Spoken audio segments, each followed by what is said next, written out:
The year was 1972. Now this was a big year in gaming because the very first console was made called the Magnavox Odyssey, made by a man named Ralph H. Boyer, also known as the father of gaming, so you know, thanks Ralph. But what came with this console released was a game called Haunted House. This was an overlaid game, so it played more like board games on a screen, unlike the modern games that we know of now. In Haunted House, there are two players. One of them is a detective trying to navigate his way through the house, find hints and clues in order to get upstairs and unlock the treasure. But while he's doing all this, he needs to avoid the second player, which is the ghost. And all the ghost player really does is just pick a hiding spot, and that's kind of their turn. All in all, Haunted House wasn't the first horror game, but it did have horror elements, such as the spooky house, the ghost. They're all horror elements, whether you like it or not. So technically, this would be considered a horror game. Moving on to the 80s. Now this is where shit started to get a little groovy. Alrighty then.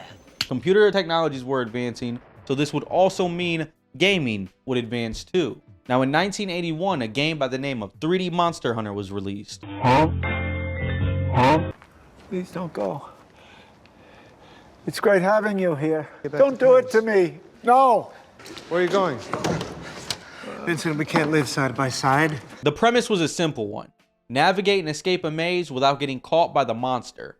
The monster was a T-Rex named Rex. I think that's original for its time, but who knows? Now that alone isn't too scary, but what makes this a true horror game is the text that'll pop up as you are trying to navigate through. Footsteps approaching. Run, he's right behind you. Now that's what makes this game a true horror game. Knowing that something is closing in on you, and all you can do is run.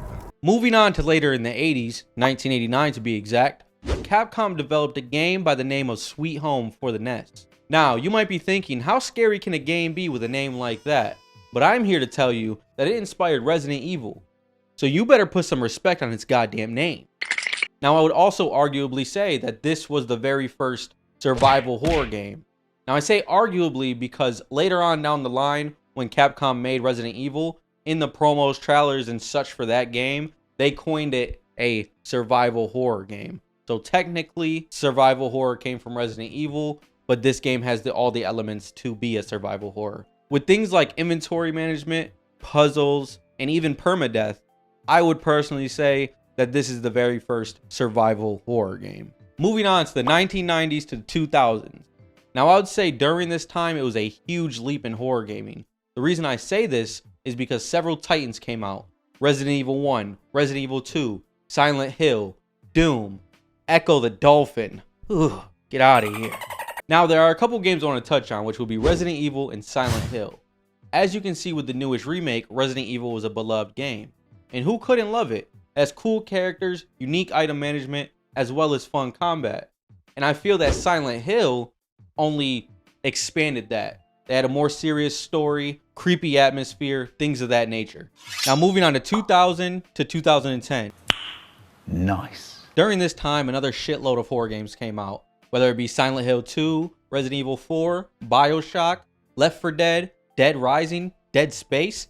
They love the word dead, don't they? Now during this time, it felt like horror games were being more expanded on. For example, Left 4 Dead felt like more of a action horror game, while Dead Space was more action survival horror. Concluding this video with the year 2010 to the present day, I feel like indie devs were really leading the charge in horror games.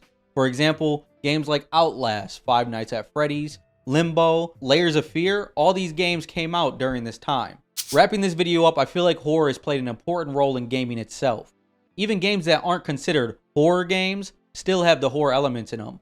For example, Red Dead Redemption 2 has that creepy house that you randomly encounter. Or even the monster designs in Dark Souls, they look like they can come straight out of a horror game. So I feel like this evolution of horror has really added to the experience of gaming in general.